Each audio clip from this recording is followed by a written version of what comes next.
টেলিযোগাযোগ খাতের শীর্ষ প্রতিষ্ঠান গ্রামীণফোনের বিরুদ্ধে বকেয়া পাওনা ও ৫% সুবিধা আদায়ের দাবিতে রাজধানীতে মানববন্ধন করেছেন শ্রমিক কর্মচারীরা।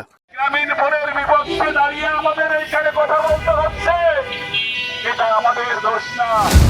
৩০ এপ্রিল বৃহস্পতিবার সকাল ১১টায় জাতীয় প্রেস ক্লাবের সামনে আয়োজিত এক কর্মসূচিতে অংশ নেন গ্রামীণফোনে বিভিন্ন সময়ে কর্মরত প্রায় ১,২০০ শ্রমিক কর্মচারী। শ্রমিকদের অভিযোগ, তাদেরকে সরাসরি নিয়োগের পরিবর্তে আউটসোর্সিং প্রতিষ্ঠানের মাধ্যমে বেতন ভাতা প্রদান করে তাদের অধিকার খর্ব করা হয়েছে।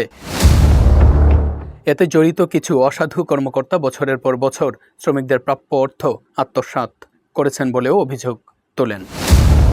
এটা আমাদের দোষ না, এটা গ্রামীণফোনের কিছু দুষ্কৃতী ম্যানেজমেন্টের কারণে আজ আমরা এখানে দাঁড়িয়েছি। মানববন্ধন থেকে শ্রমিকরা বলেন, দীর্ঘদিন ধরে ন্যায্য পাওনা থেকে বঞ্চিত হয়ে তারা প্রায় ১,৩০০ শ্রমিক কর্মচারী মানবেতর জীবনযাপন করছেন। এ পরিস্থিতিতে দ্রুত বকেয়া পরিশোধ ও ৫% সুবিধা নিশ্চিত করতে সরকারের উচ্চ পর্যায়ের হস্তক্ষেপ জরুরি। তারা মাননীয় প্রধানমন্ত্রী, শ্রম ও কর্মসংস্থান মন্ত্রণালয়ের মন্ত্রী ও সংশ্লিষ্ট কর্তৃপক্ষের জরুরি হস্তক্ষেপ কামনা করেন।